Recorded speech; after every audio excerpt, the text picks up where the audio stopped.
예, 안녕하십니까. 이육사와 대구에 대한 이야기를 맡은 박현수입니다. 자, 예, 오늘 제가 말씀드릴 내용들은 상당히 많습니다. 이게 한 18장 정도 되더라고요. 그래서 이육사의 가계를 너무 간단하게 하고요. 대구 생활, 이름과 관련된 이육사의 이야기, 그 다음에 이육사의 시에 대한 얘기를 마지막 두 파트로 나눴습니다. 일단 강의하는 사람이 이육사에 대해서 자격이 있는지 거기에 대한 그 신뢰를 이제 쌓는 의미에서 제 소개를 드리겠습니다. 저는 경북 봉화 출신이고요.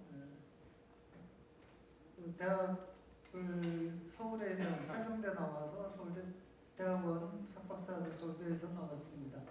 이게 제가 살던 고향 동네의 모습입니다. 지금은 완전히 바뀌었습니다.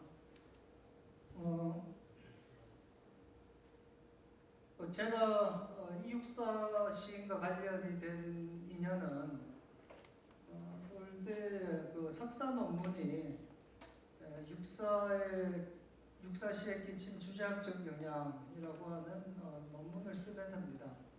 그래서 이 육사 시인에 대한 자료를 찾기 위해서 여러 군데 많이 다녔죠. 이동영 교수님이 장족한데 부산에 대학에 계셔가지고 부산에도 찾아가고, 그 다음에 동네에 가서 족보도 찾아보고, 그렇게 많이 하면서 이 육사 시인에 대한 어떤 자료과 애정이 많이 생겼습니다.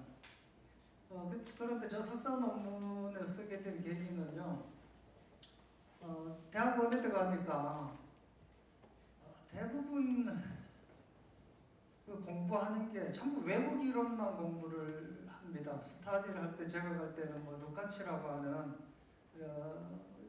막시즘 쪽에 있는 문학 이론가, 리얼리즘 이론가의 책을 스타디하고, 또 조금 지나서는 무슨 포스트 모던 그런 스타디를 하고, 그러면서 논문을 쓸 때쯤 되니까 이런 생각이 들더라고요. 야, 제 3세계의 학자들, 한국의 학자처럼 제 3세계 학자들은 평생 서양의 그 이론들만 배우다가 그냥 죽는구나. 우리 거는 없을까? 이런 생각을 하게 됐습니다. 그러다 보니까 이제 우리 이론 중에 물론 그 주장 영향이지만 태계 14대 손인 이육사 시인의 시는 한국 성리학으로 뭔가 풀어볼 수 있지 않을까, 이런 생각이 들었습니다. 그래서 한국의 그 성리학의 발전이 중국에서는 그냥 주자에서 멈춰버렸거든요. 그 다음에 양명학으로 넘어가는데, 한국은 양명학이 따로 나오기 힘든 게 이미 그 성리학 내에서 양명학 쪽 얘기까지 다 나왔기 때문에 이제 그런 그 복잡한 이론이 전개가 안 됐어요. 한국은 상당히 독자적인 그런 이론적 전개를 했습니다. 이건 제 얘기가 아니고 중국의 학자가 무슨 그런 논문에도 나오는 얘기입니다. 그래서 저는 이제 용기를 내서 그러면은 한국 성리학을 가지고 이육사 시를 해명해봐야겠다. 그래서 문학 이론을 만들어봐야 되겠다. 그래서 엄청나게 이제 일종의 그 의무감과 자부심을 가지고 이제 논문을 썼어요. 상당히 나는 이제 대단한 논문을 썼다 이런 생각을 하고 발표장에 갔는데 이제 서도 교수님들이 통과를 못 시키겠다는 겁니다. 그래서 이제 심사위원장 연구실에 찾아갔더니, 아니 젊은 친구가 외국 이론은 안 하고 무슨 주장, 성리학 이런 거 왜 하냐, 자세가 틀려 먹었다 그러는 겁니다. 어떡합니까? 통과는 돼야 되고 해서 이제 이번에 남들 노력을 했고 이제 박사 때 제대로 된 그런 공부하고, 이번 때는 이걸 좀 하도록 좀 허락해 주십시오 했더니 허락을 겨우 통과됐습니다. 그래서 이제는 하도 혼나가지고 다시는 이제 저거 안 한다고 하고 이제 외국 이론을 주로 했죠. 이제 서울대 학생들이 늘 하는 것처럼. 그래서 제가 박사 논문은 이 경향과 완전히 정반대에 있는 이상 문학을 가지고 박사를 했어요. 그런데 시간이 좀 지나가지고 보니까 나중에 저 석사 논문을 가지고 대학원에서 수업을 한다는 얘기가 들려오는 거예요. 이게 어떤 교수님이 이제 내가 보내준 걸 보고 이육사 연구 끝난 줄 알았더니 이렇게 얘기하니까 새로운 얘기가 가능하다 뭐 이렇게 해서 모범이 된다고 해서 대학원 수업 시간에 저걸 복제를 해가지고 수업 교재로 쓴다는 얘기를 이제 듣고 힘을 내야 되겠다 해서 그 다음에 그런 동양 시학, 전통 시학에 대한 것들 이론들을 가능한 것들을 시험해서 책으로 나오게 경북대 출판부에 나온 전통 시학의 새로운 탄생입니다. 이거는 어디죠? 학술진흥원인가요? 거기에 지원받는 상도 받은 적이 있습니다. 이런 식으로 해서 저는 이제 이육사를 만나게 된 겁니다. 한국 정통 이론의 어떤 관심 때문에. 그래서 이제 2005년에 대구에 와서 사람들하고 얘기를 하고 또 이제 처음 왔으니까 또 이육사 전공이니까 뭐 이런저런 행사에 불려가서 이렇게 뭐 강연도 하고 하는데 대부분 지금은 여러분들 잘 아시겠지만 대부분 분들이 이육사가 대구랑 관계 있다는 걸 아는 분이 거의 없었어요. 그래서 제가 이육사가 대구에서 실제로 이육사가 됐다. 264번은 대구의 수임 번호니까 대구 연구소에 대구에서 된 이육사지 우리가 이육사는 안동 사람으로 끝나지 않는다. 이육사를 만든 건 대구다. 그 얘기를 하면서 공무원들 이제 뭐좀 대구 시리의 공무원분들하고 얘기할 때 지금 또 이육사 관련 유적들이 꽤 있으니까 빨리 그거를 찾아가지고 뭔가를 좀 만들어라 라고 얘기를 한 적이 있습니다. 그게 안 됐어요. 별로 뭐 아무 움직임이 없었습니다. 그래서 내가 내 돈으로 이육사 문학관 하나 만들었습니다. 예. 이게 이제 이런 헌집을 하나 사가지고요. 예, 지금 저기 병산관현공원 근처입니다. 이걸 이제 리모델링을 새로 했죠. 그랬더니 누가 이제 관람객들이 와서 물어봅니다. 나한테. 당신은 그 이육사하고 친인척간이냐? 아니다. 난 그냥 저 이육사 석사 논문 하면서 이육사를 알게 된 사람이고 대구 사람이 이육사와의 대구의 관계를 알았으면 좋겠다 생각을 했다. 그러면서 왜 이런 걸 하느냐 하면서 많은 사람들이 물어요. 하도 많이 물으니까 이제 대답을 준비했어요. 이런 일을 하는 사람은 딱 두 가지를 갖춰야 된다. 첫 번째, 확고한 어떤 지조가 있어야 된다. 두 번째, 경제관념이 없어야 된다. 경제관념이 없어가지고 이걸 만들어가지고 한 5년을 했어요. 제가 수업 빈 시간에 가서 계속 앉아있고 있는데 거의 사람들이 안 옵니다. 하루 종일 한 사람이 온 경우는 거의 뭐 드물고 거의 안 오는 날이 일주일에 있으면 한 5일은 아무도 안 와요. 뭐 그러다가 신문 이게 누가 그러더라고. 그러면 너무 홍보가 덜 된 거 아니냐. 근데 지금 한번 264 이육사 문학관이라고 여기 264 작은문학관을 치면 언론이 엄청나게 뜹니다. TV에도 몇 번 나왔고요. 홍보가 부족하다 할 수가 없습니다. 근데 어쨌든 그렇게 해서 경제관념 없다는 걸 확실하게 증명을 했습니다.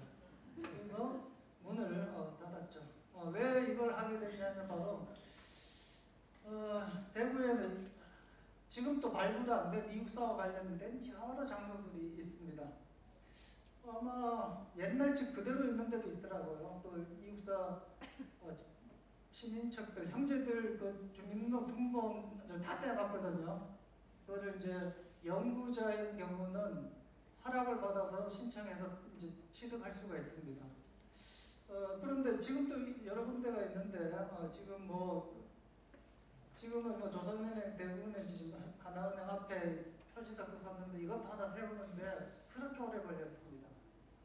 이육사와 관련된 여러 지금 있고 나는 만약에 또 이제 돈이 어떻게 된다면 여기를 한번 구해서 이 자리 중매일고 대구지구 이 자리를 구해서 이육사 문학관 하나 만들고 싶은 생각이 있습니다. 주위 사람들이 엄청나게 말리더라고요. 자, 거기에 이육사문학과 만들 때 그 건축 하시는 분이 막 전화를 했어요. 빨리 와보라고, 엄청나게 나왔다고. 그래서 나오는 게 뭐냐면 이 마지막 강무 11년 1907년에 발행된 1전짜리 동전입니다. 그런데 거기가 이 한국 동전이 나오는 것은 좀 신기한 게요. 왜냐하면 그 지역은 일본인 거주 지역입니다. 경상가연공원 옛날 그 성 있는 안쪽을 성을 그 누굽니까 군수인가 그 대부 그 다 밀어버리고 왜 일본인한테 대분양을 했잖아요. 그러니까 거기 그 건물도 일본인 그 군간 무슨 숙소로 쓰였다고 그런 얘기가 들리더라고요. 그러니까 일본 돈이 나와야 되는데 그래도 마지막 고조왕제 마지막에 찍은 돈이 나와서 야 이거 대단히 좋은 징조다 하면서 막 난리가 났어요. 그 인터넷에 검색해 보니까 10,000원이면 살 수 있는 거더라고요. 그 10,000원이고 뭐 이제 거기 이게 나왔다는 것 자체 의미가 있어 지금도 저를 잘 보관하고 있습니다. 그리고 이제 뭔가 의미 있는 걸 찾기 위해서 거기에 붙어 있는 천장에 도배지도 뗄 수 있는 거는 최대한 떼가지고 보관하고 있어요. 그 중에 이런 게 하나 나오더라고요. 조선매일신문 앞 위에 이제 제목은 조선매일신문인데 검색해보니까 이런 신문이 검색이 안 돼요. 그 당시에는 있었는데 지금 없나 봐요. 거기에 이종수라고 하는 영천 군수가 협찬 광고를 했더라고요. 이 사람이 누군가 검색해봤더니 그 시조시인, 영천에 있는 시조시인 이호우, 이영도 이 시조시인의 아버지예요. 그런데 아버지가 아주 유명한 친일파입니다. 그래서 그 백부가 얘들을 그런 아버지 밑에 둘 수 없다 해서 얘를 데리고 와서 키워서 나중에 시조시인이 됩니다. 이것도 나오고 그래서 뭐 하나 연결되는 거는 있구나 이런 생각을 했습니다. 그래서 어쨌든 그 지역하고 이런 이영도, 뭐 이호우 이런 시들까지도 엮일 수 있는 그런 이야기거리가 만들어졌습니다. 자, 이제 이 육사의 그 저와 관련된 이 육사의 인연은 이제 그 정도로 하고요. 가계부터 간단하게 설명드리겠습니다. 이 육사 씨는 아버지 이강우 선생하고 부인 허길 여사 사이에 6형제가 있어요. 그래서 이 형제들끼리 그 기리는 그 방 이름을 유구당이라고 6명의 거두자 유구당이라고 짓기도 했죠. 근데 이 6명은 전부 다 불우한 삶을 살고 제명대로 산 사람이 하나도 없습니다. 제명대로 산 사람이 하나도 없어요. 첫째 이원기 이분은 그 장진홍 의거에 연루돼가지고 이육사하고 이원일 요 3명이 연루돼가지고 감옥에서 너무 고문을 많이 받았어요. 그래서 이 이원기라고 하는 분은 일찍 돌아가셨습니다. 그 다음에 이원록이 이육사입니다. 둘째죠. 그 다음에 이원일이라고 하는 분은 서예와 그림으로 유명한 분입니다. 아주 인물들이 다 대단하죠.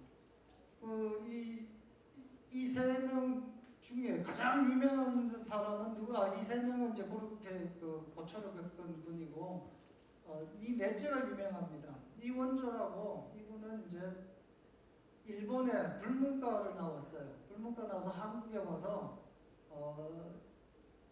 그 평론을 했죠. 평론. 그래서 이원조는 그 당대에 엄청나게 유명한 사람입니다.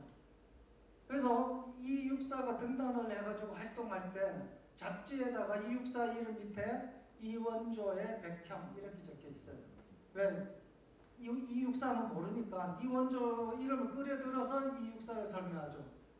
지금 시간이 지나가지고 이제 거꾸로 해야 되죠, 그죠? 이원조를 모르니까 이 육사의 동생 이렇게 해야 이원조를 아는 겁니다. 근데 이 당대에는 이원조 엄청나게 유명했고, 그 해방기에 그 좌우 이렇게 할 때 이 형제들이 대부분 다 사회주의자였어요. 그래서 다 월북을 했는데 아마 그 6.25 이후에 박헌영이 이제 처단될 때 같은 파를 느껴서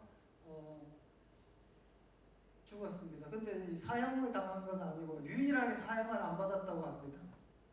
그 이유를 이제 서울대 김윤식 교수는 이육사의 동생이라서 사형을 안 시켰을 것이다. 이렇게 주장도 합니다. 왜냐하면 이육사는 의열단 단원으로 독립운동을 한 것이고, 그리고 그 이북 쪽 사람들한테는 그렇게 알려진 그런 인물들이 많이 있었나 봐요. 그래서 북한 쪽에서 이원조만 사형 안 시키고 그냥 풀어주게 했는데 병 때문에 죽었다고 그런 얘기가 있고요. 그 다음에 이원창은 제가 이 책을 쓸 때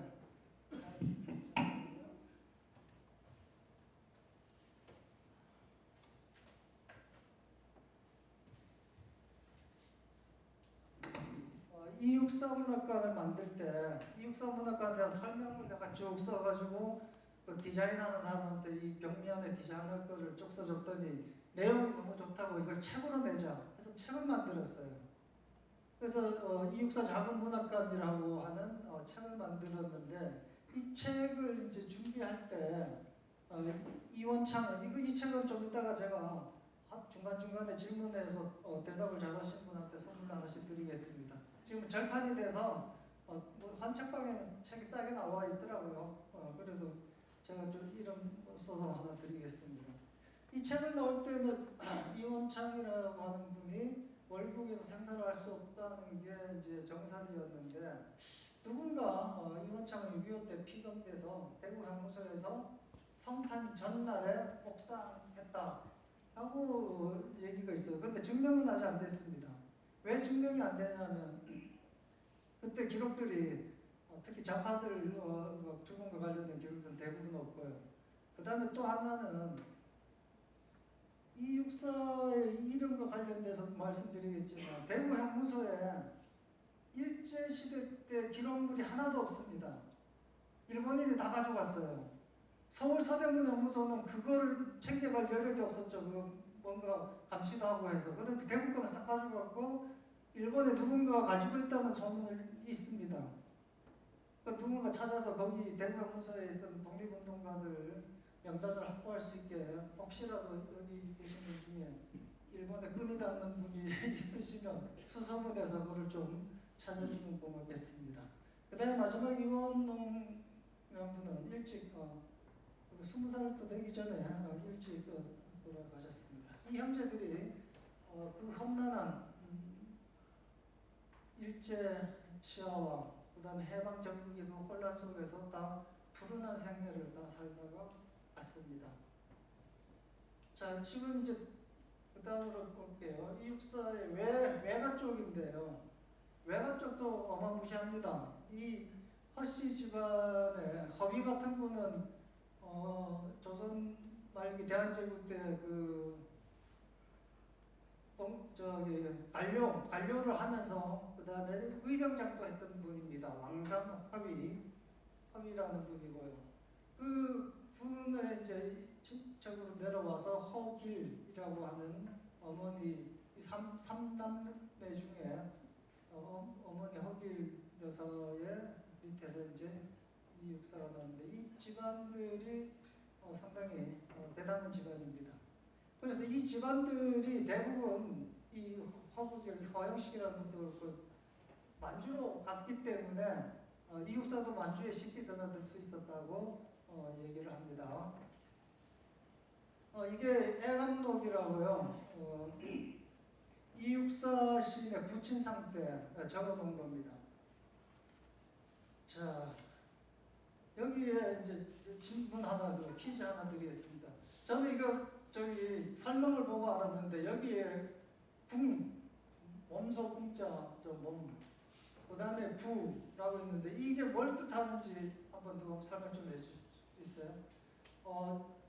이거 애감록이라는 건 뭐냐면 장례식에 온 사람들의 이런 거 아까 누가 왔는지 이름 적어놓고 기록한 책입니다. 노트죠. 왜 기록했냐면 나중에 이걸 내는 사람한테 상이 나가면 가서 또 부조를 해야 되니까, 부유금을 내야 되니까. 그럼 요건 무슨 뜻일까요? 예, 누가 한 거예요? 예. 몸으로 와서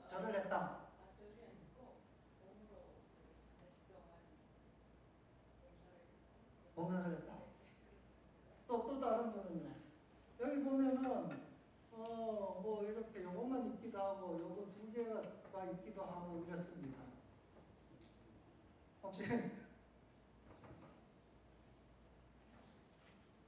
혹시 없으세요?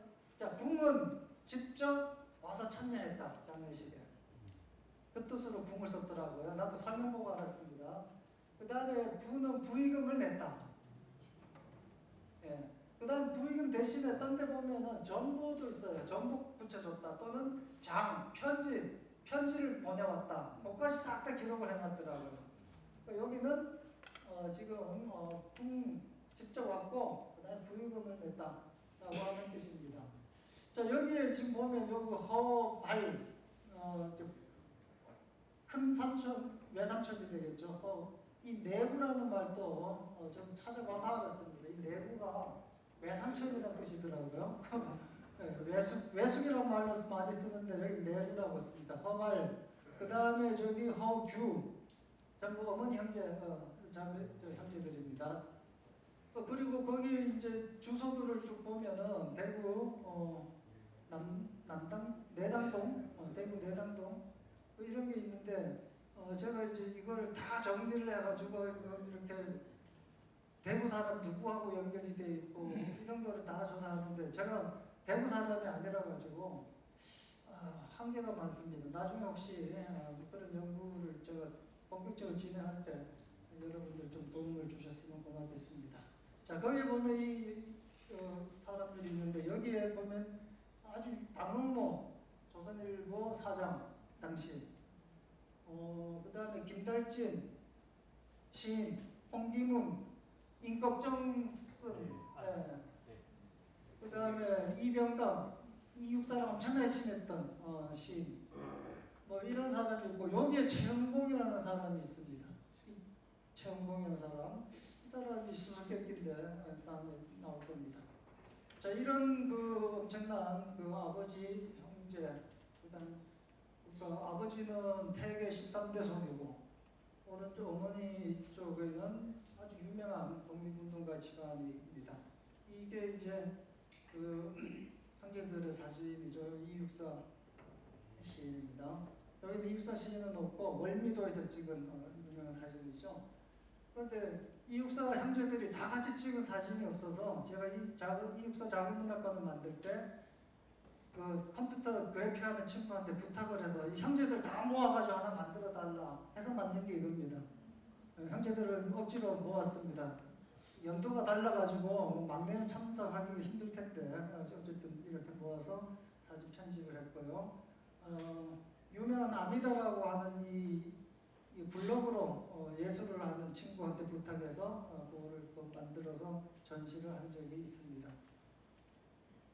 그리고 특히 이원조 같은 사람은 부인이 이씨 왕족 여자랑 결혼을 했어요. 그래서 엄청난 사람들이 주례하고 거기에 하객으로 만난 아주 일대 사건이 됩니다. 그 사진이고 여기에 보면은 내구 외삼촌 허일원 일원이라는 호를 가진 허규 선생이 성북동에 수유리에 어디 사는데 뭐 저기 한시를 적어 보내는 것은 이원종 한시를 쓰죠. 이때는 편지도 전부 다 한문으로 썼더라고요. 지금 저 같은 사람 못 읽어서 한문과 교사한테 부탁해서 읽고 합니다. 그래서 나중에 이육사 형제들이 성북으로 이사를 가는 것도 그 외삼촌, 외숙이 있어서 가능했던 것 같습니다. 자, 이육사 이제 대구 생활 얘기를 하겠습니다. 자, 이육사 주거지가 제가 하긴 바로도 한 5군데 옮겨갔더라고요. 그 주민등록상으로 증명이 되는 게. 그런데 남상정 662번지라고 하는 게 남상정 662번지라고 하는 게 그전에 뭐 알려져 있었죠. 그런데 662번지가 너무 넓어가지고 이걸 찾을 수가 없었어요. 1920년 16살에 대구에 이사 왔고 부모 형제가 먼저 왔고 그 다음에 형제들이 먼저 왔고 몇 명이 그 다음에 부모님이 온 것 같아요. 그런데 그 확인은 안 됩니다. 그래서 그 집에서 어떠냐고 하는 것이 이제 신문 조서에 나오는데 이렇게 나와요. 가족 및 생활은 어떤가라고 형사가 질문을 했을 때 가족은 대구부 남성청 662번지 부친 이가오, 하씨, 형 이원기, 아우 원일, 그 다음에 원조, 원창, 원호, 8인 형제가 거기 살았다요. 근데 집이 아주 조그맣는데 옛날에 다 그렇게 살았잖아요. 좀 집에서. 그런 얘기가 있습니다. 그러니까 662번지를 잘 몰라서 하도 넓은 거라 나중에 봤더니 매일신문에는 또 662-35라고 돼 있고 여기에 보니까 장조과 정동명이라는 그 분도 여기서 태어났더라고요. 1933년에 주소지가 일로 돼 있어요. 그런 거 보면은 이제 여기서 최소한 한 6, 7년 정도는 산 집이니까 상당히 의미 있는 집이거든요. 그래서 이 집을 내가 대구에 왔을 때 한번 찾아보려고 몇 번 했어요. 그 지리를 잘 모르고 찾아갔는데 누가 이제 도움을 받았죠. 그때 이제 영남일보 기자 박진강 기자가 있어서 그 도움을 받아서 그때 자기 집 앞이라고 하더라고요. 자기 집 금정 무슨 아파트에 사는데 그 앞이라 해서 가서 옛날 그 지도를 찾아가지고 보니까 여기가 662번지입니다. 1954년에 대구 항공사진으로 보면 그 기록사는 한 50여 가구가 여기에 다닥다닥 붙어서 사는데 일본인 소유의 한 필지입니다. 이 육사 집으로 추정되는 662-35는 요쯤 어디입니다. 그래서 찾아가서 진짜 그 번지가 있는지 갔더니 여기 번지 적혀있죠. 662-35. 이 번지가 있더라고요. 그러니까 옛날 일제시대 번지가 거의 그대로 있습니다.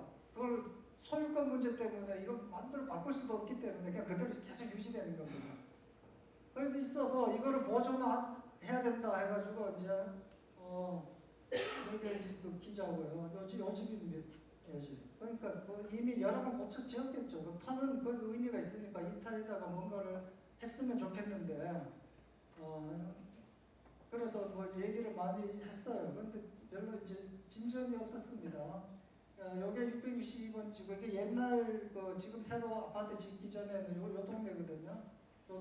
길이 모양이 남아 있는데 이제 새로 아파트 하면서 완전히 다 옆길이 없어졌죠. 여기 지금 이육사 기념관이 남아 있습니다. 이육사 기념관. 지금 이육사 기념관을 만들었어요. 이게 만들게 된 게 이제 저런 식의 제가 신문 기자하고 같이 저거를 이제 얘기를 해서 보존을 해야 되게 됐는데 그때는 아무 듣지도 않았죠. 그러다가 이제 어쩌다가 그게 알려지고 해서 23년이니까 재작년이죠. 재작년에 여기에 조그만 자리에 이쪽 기념관을 만들었습니다. 실제로 평수가 10평이 안 될 겁니다. 실제 집도 그 정도 크기였습니다. 그래서 그렇게 짠을 만들었고 여기 관련해서 자문은 이제 제가 했고 제가 사진을 못 찾았는데 어디 저쪽에 보면 자문으로 내 이름도 있는데 사진을 못 찾았어요.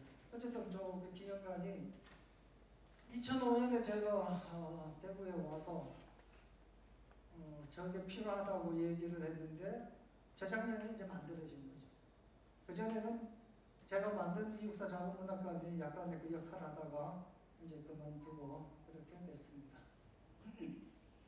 그리고 이 대구에서 저기에서 상을 하면서 중일보 기자가 됩니다. 중일보 기자를 하는데 중일보 기자할 때 가령 이런 거는 상당히 저한테는 인상적이라서 요 땅을 좀 매입을 해서 뭘 했으면 좋겠다는 생각이 드는 거죠.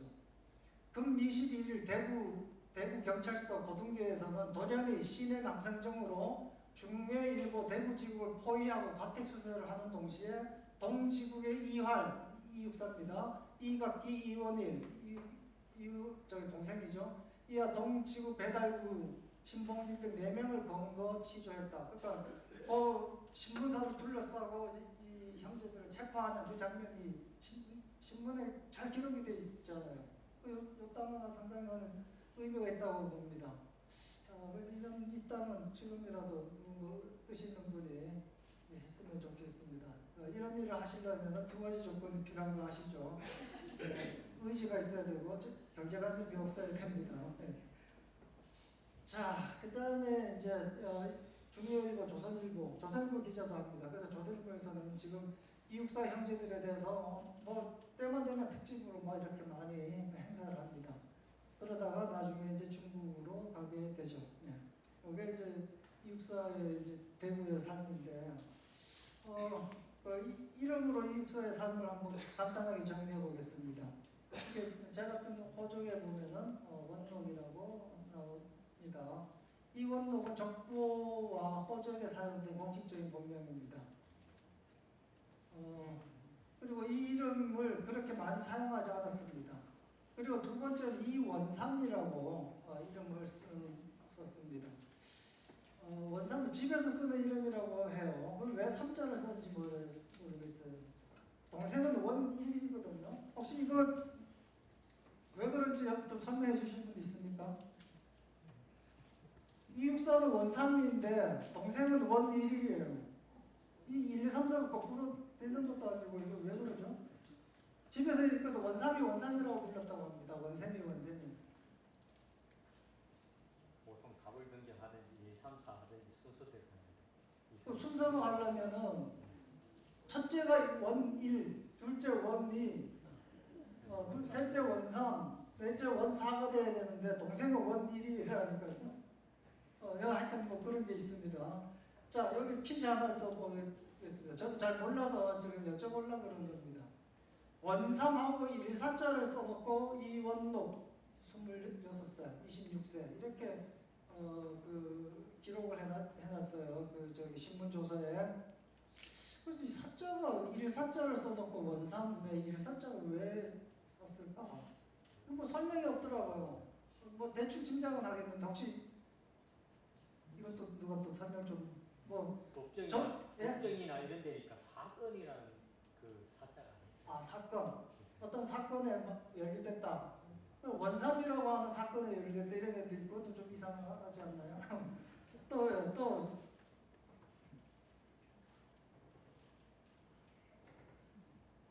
자, 그래서 내가 챗 GPT한테 물어봤어요. 요즘 챗 GPT가 그랬더니 자, 신문 조서에 이름 옆에 사자를 쓰고 해서 요 예를 보여주고 이게 왜 사자가 어떤 뜻을 쓰냐 했더니 보통은 본명 외에 쓰는 별명을 사용하는 것을 쓸 때 이름 옆에다 사자를 쓴다 이렇게 얘기를 하더라고요. 근데 믿을 수 없는 게 얘가 그냥 모른다는 얘기 안 하고 뭐든지 아는 척을 하거든요. 잘 모르겠어요. 묻는데 많은데 내가 그 언질도 안 줬어요.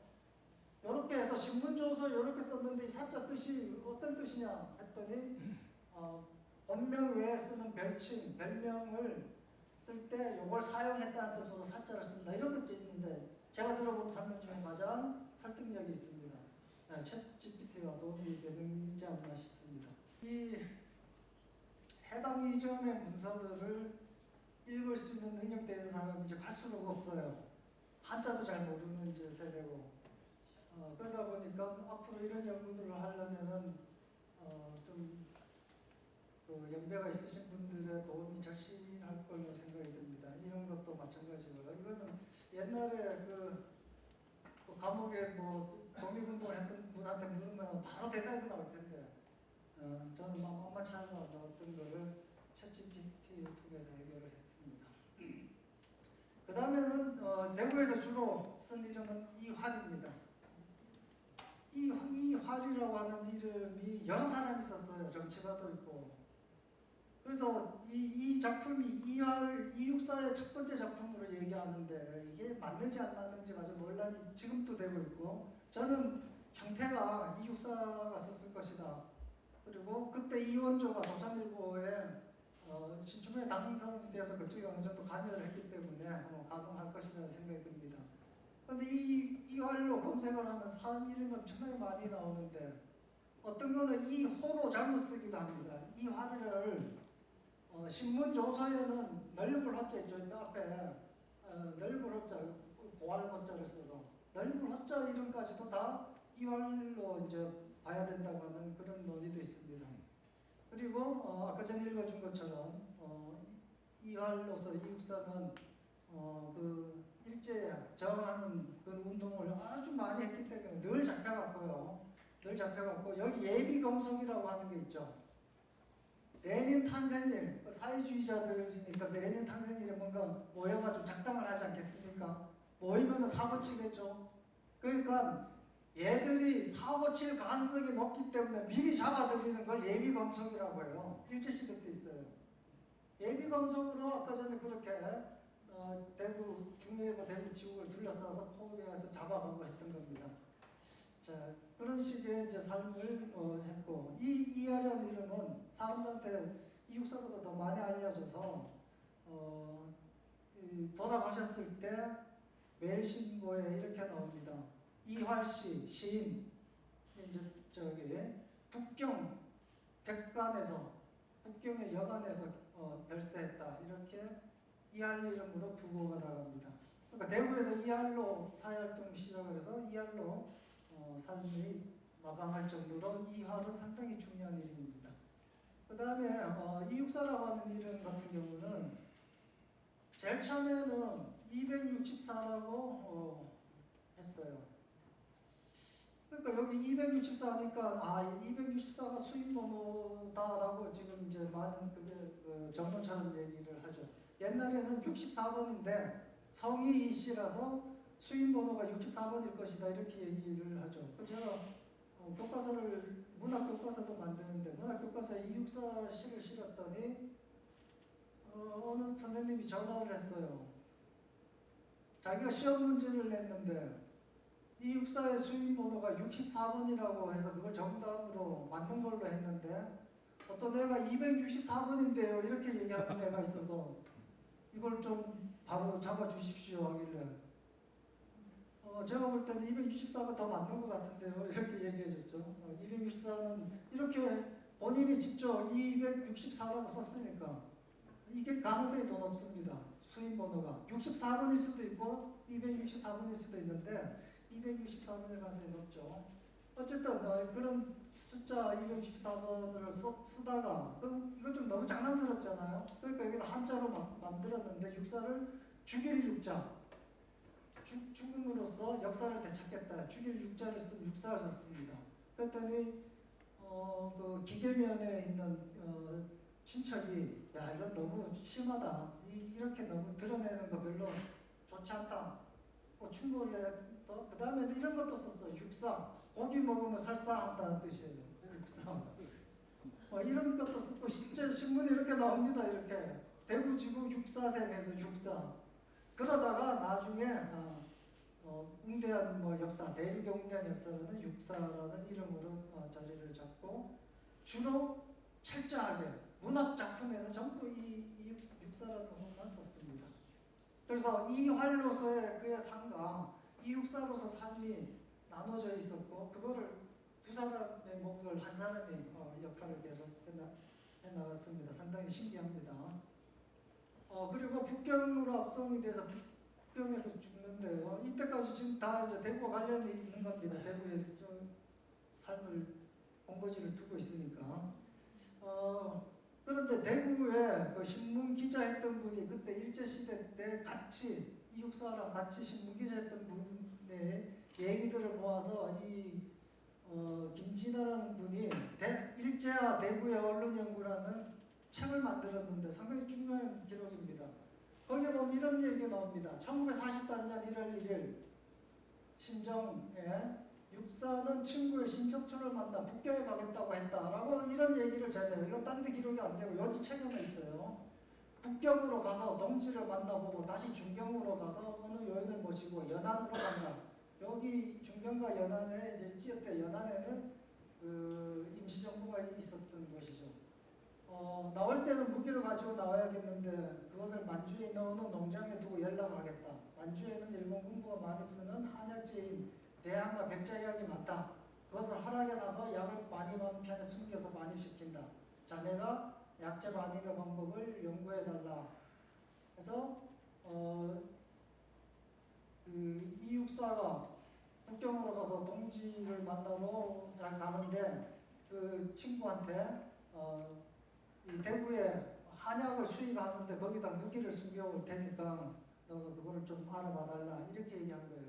왜 한약 얘기를 하겠습니까? 대구에는 뭐죠? 양명씨가 아주 유명하잖아요.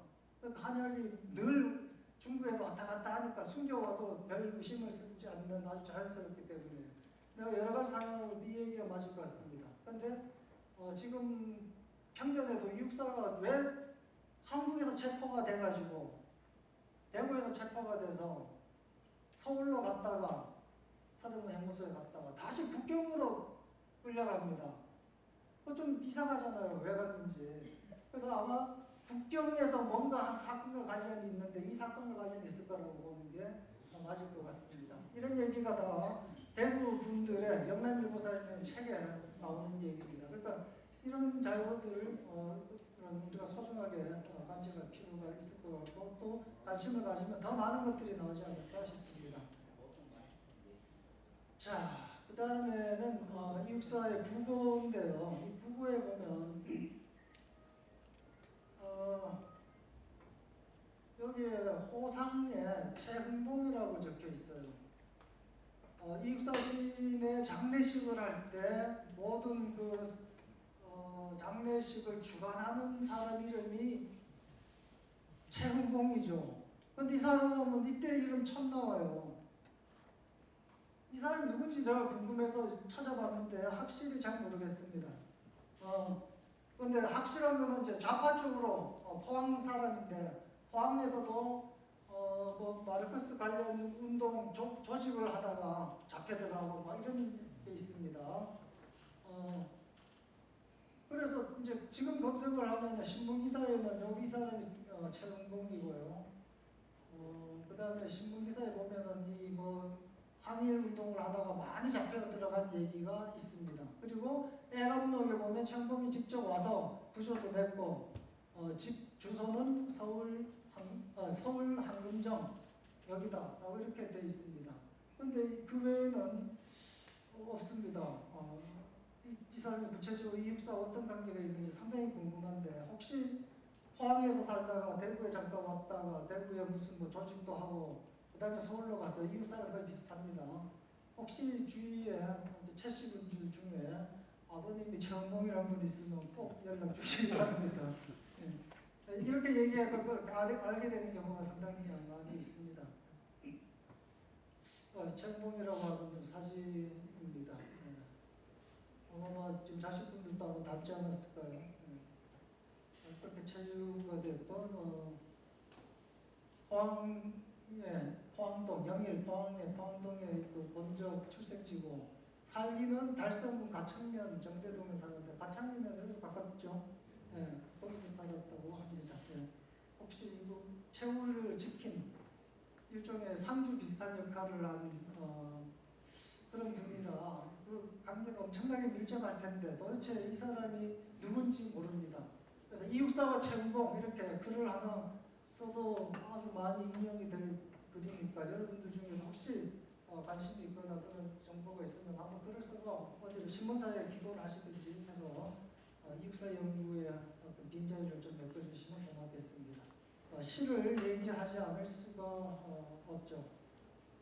이육사의 시를 누가 한번 읽어주실 분 자원에서 이게 보이시면 한번 읽어주시겠어요? 노정기라고 자기가 살아온 삶을 쭉 쓴 시인데요. 누가 한번 읽어주실 분 없어요? 자, 여기 이분 한번 읽어주시죠. 내가 아는 분이에요. 김상택 교수님인데 한번 읽어주세요. 보이시죠? 네, 다 읽을까요? 네. 노정기. 목숨이란 마치 깨어진 뱃조각.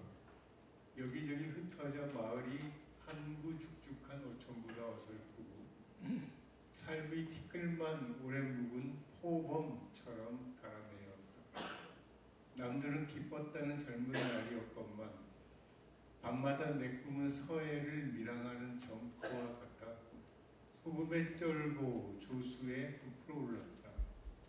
항상 흐릿한 밤 암초를 벗어나면 태풍과 싸워가고 전설에 읽어본 산호도는 구경도 못하는 그곳은 남십자성이 빈 저주도 않았다. 쫓기는 마음, 지친 몸이길래 그리운 지평선을 한숨에 끼어오르면 시궁치는 열대식물처럼 발목을 오여쌌다. 새벽 밀물에 밀려온 거미인 양 다 사가 빠진 소라 껍질에 나는 붙어왔다. 먼 항구의 노정에 흘러간 생활을 들여다봅니다. 수고했습니다. 노정기라고 하는 것은 자기가 살아온 삶의 이력을 기록했다는 뜻이거든요. 그래서 저는 이 시가 상당히 중요하다고 생각이 듭니다. 이웃의 삶을 이해하는데. 그리고 이런 강의에서 뭐 나중에 남는 게 별로 없죠. 결국은 이웃사를 알려면은 이웃사가 시인이니까 이웃사 시 하나를 이해하고 가는 게 더 남는 거라고 생각이 들어서 이렇게 했습니다. 지금 자신의 그 삶을 그렇게 얘기하고 있죠. 예. 목숨이랑 마치 끼어진 배조가 자기의 삶에 자기의 목숨이 뭐 제대로 뭔가 완전한 형태로 발현된 적이 없는 그런 삶을 살아왔다는 얘기고, 그래서 그런 목숨이 삶의 티끌만 묻어있는 배에 독과 같이 그렇게 아주 낡고 그랬다, 힘겨워서 찢어지고 그랬다는 거죠. 남들은 다 기뻤다는 젊은 날인데 이웃사 씨는 항일운동에 하고 저항 항일운동 하더라고 늘 감옥에 들락날락하고 했으니 남들은 기뻤다는 젊은 날이건만 밤마다 내 꿈은 서해를 밀어가는 정크와 같다. 이게 정크선입니다. 바닥이 평평한 배인데요. 밀항을 주로 쓰고 화물선으로 쓰는 건데 주로 저기 북한 쪽에 장산국에서 중국의 청도 쪽으로 밀항을 많이 실어줬다고 합니다. 이 배로. 그게 이제 정크입니다. 정크. 이 서해를 밀항하는 정크처럼이라는 얘기는 사실 그쪽으로 이 배를 타고 아마 밀항을 많이 했던 얘기를 같아요. 이게. 그래서 나의 젊은 날은 남들은 기쁘다는 젊은 날이지만 나의 젊은 날은 소금에 쩔고 조수에 부풀어 오른 이런 삶이다. 항상 흐릿한 밤에 밀항을 하니까 들키지 않게 항상 밤에 이동했다는 얘기였죠. 암초를 벗어나면 태풍과도 싸우고 전세를 들면 산호로 이루어진 산 같은 경우는 구경도 못하고 거기는 남십자성이 빈져주도 않았다는, 이게 빈지다가 경상도 사투리랍니다. 비치다, 비춰준다. 예, 뭐 경쪽 사투리인가 봐요. 저는 경북 공안대 저런 얘기 못 들어봤습니다. 쫓기는 마음, 지친 몸. 이게 이육사의 그때 상황이겠죠. 쫓기는 마음, 지친 몸. 그리운 지평선을 한숨에 기어오르면 시궁치는 열대식물처럼 방문으로 있었다. 자, 요거 이제 마지막 책 한 권에 걸린 시궁치가 뭐죠? 시금치하고는 아무 상관이 없겠죠. 예? 시궁창. 예.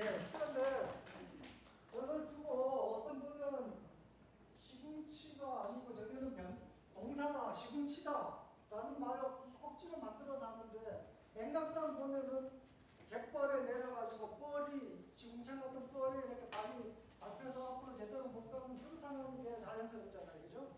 밤에 밀항해서 길도 제대로 안 보이는 데서. 그렇게 본다면 시궁치는 시궁창, 갯벌, 그거 보는 게 맞을 것 같습니다. 새벽 밀물에 밀려온 거미인 양, 다 사가 퍼진 소라깍질에 나는 붙어왔다. 먼 항구의 노정이 흘러간 생활을 들여다보면 보통 모든 시인들이 자기의 노정을 얘기하면 모두 육지 얘기인데 이육사 시인의 노정기는 바다 얘기예요. 이거는 중국을 왔다 갔다 하는데 주로 육로보다는 밀항선을 많이 타고 중국에 접촉을 할 때도 그렇지 않았을까라는 생각이 듭니다. 이게 이제 이육사 시인의 그런 삶을 잘 보여주는 그런 시라고 할 수가 있겠습니다. 그다음에 뭐 이런 시도 있어요. 강인의 태양. 여기 보면은 라이플이 선을 튕겨서 올라서 이 라이플이 뭔지 선도 면이라고 읽기도 했는데 이렇게 돼 있어요. 라이플 선을 튕겨서 올라. 그게 이제 이런 그 라이플 이 총 이름인데요. 이 총의 안에 보면은 나선이 들어죠. 군대 갔다 오신 분도 알겠죠. 총에 나선이 돌아가는 것. 이것이 마치 스프링처럼 보이는데 저기서부터 이렇게 탁 튀어 올라오는 총알 얘기를 이제 그렇게 한 것 같아요. 이거는 의열단에서 이 육사가 그 권총의 명사수였다고 합니다. 권총을 잘 썼다고 하는데, 그럼 뭐 이런 총을 다루는 의열단의 군사 강구학교를 다닐 때 그 경험이 여기에 있지 않을까. 그리고 마지막에 일부러 항상 요충지대를 가장 위험한 지역을 노려서 간다고 하는 이런 생각이 아주 이육사 씨의 특징이고 중요합니다. 그 얘기를 이제 한다면은 바로 금강신이 될 텐데요. 간단히 얘기하면 뭐 이육사 씨는 이렇게 정리가 될 수 있어요. 내용상으로는 아주 중요한 의지, 강렬한 의지를 가지고 보여주는 시. 형식은 아주 깔끔한 형식. 그래서 그 안에 담긴 정신 전체는 금강심이라고 볼 수가 있다. 이런 시도 보면은 봄에도 차라리 꽃 피지 말아라. 봄에 꽃이 피는 건 자연스러운 현상인데 그보다 더 중요한 것은 제대로 꽃 피지 않는 시기에 꽃 피는 게 아니라 정말 자신이 생각하는 바로 그때 꽃이 피어야 되는 거죠. 그게 이제 독립 안 된 나라에 꽃 피는 게 무슨 의미가 있냐 이런 거와 같은 얘기입니다. 그러니까 일부러 요충지대를 찾아가고 봄도 자연의 섭리 봄도 자기는 거부한다. 그보다 중요한 거는 이렇게 의지 있게 솟아나는 교목과 같은 나무의 그 자세가 중요하다. 그런데 그 얘기를 산문에서 이렇게 얘기합니다. 조금 풀어서 얘기할게요. 내가 들깨에게 길을 비켜줄 수 있는 경량, 겸손함은 있지만은, 내가 그런 겸손함은 가지고 있지만은, 보는 사람이 없다고 해도 정면으로 달려드는 평을 건네서는 한 발짝도 나는 물러서지 않고 나는 그런 길을 사랑한다. 자, 들깨는 조금 많고 사람이 말로 치고 차면 무서워서 도망가니까, 그러나 들깨한테 길을 이렇게 비켜주고 들깨가 가라하는 거는 아무 상관이 없어요. 그런데 자기보다 힘이 센 표범이 나타나가지고 나한테 위협을 하면서 너 길 비켜, 안 그러면 너 죽일 거야 이렇게 했을 때 자는 절대 안 비킨다는 거지. 목숨 걸고 나는 내 자존심 상하는 거는 나 허락하지 않겠다. 그 얘기를 하고 있는 겁니다. 그런 마음을 내 자신의 희생을 요구하는 노력이고, 그래서 나는 그것을 금강심이라고 부를 거고, 이 금강심에서 나만 시를 쓸 것이다. 이런 얘기를 합니다. 이 육사의 시의 핵심은 바로 이 금강심이죠. 그래서 거기에 아까 저 형식 얘기도 했는데요. 이 육사는 천년이 두 줄로 썼으면 전체가 다 두 줄로 써요. 이건 한시의 영향 같습니다. 한시도 썼습니다. 반면에 세 줄로 썼으면 나머지도 무조건 세 줄이에요. 이런 형식을 엄청나게 따집니다.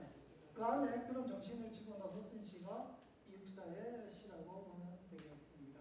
다시 나가면 금강심의 그 중요한 의지와 정갈의 형식, 그게 바로 이육사 시의 특징이다라고 말씀드릴 수가 있겠습니다. 그리고 그런 금강심은 태계의 이말하고도 연결이 되지 않을까. 태계는 이런 말을 한 적이 있어요. 무릇 선비가 세상에 나서 벼슬을 하거나 집에 있거나 혹은 때를 만나거나 때를 만나지 못하거나를 막론하고 그 목적은 자기 몸을 깨끗이 하고 옳게 행하는 것뿐이니 하와 복, 재앙과 잘되고 안 되고 하는 것은 원할 것이 못 된다. 자기가 옳다고 생각하는 공명정대한 거라면은 실패나 성공하고 신경 쓰지 말고 그걸 해야 된다라고 태계가 얘기를 하고, 이게 태계의 정신이라면 그게 또 공자의 정신입니다. 이 육사가의 금강심은 바로 이 정신을 이어받았고, 그런 점에서 그의 시의 핵심과 형식은 한국의 시에 제가 사서 논문에 썼던 것처럼 한국의 시학에 상당히 중요한 힌트를 주고 외국 이론에 맞설 수 있는 그런 정도의 저력을 가지고 있는 시학이 될 것이다라는 생각이 듭니다. 태기양의 14년 이육사의 시의 그런 특징이 정리가 됐을 테고, 두 사람의 시를 이제 비교를 했습니다. 이 핵심은 뭐냐면요. 처음에는 말을 직접 보는 것처럼 얘기하지만 나중에 보면 새 소리칠 흰말이 갑자기 흰말이 나오잖아요. 이 흰말이 왜 나오겠습니까? 경호연의 경리 흰말띠 해니까.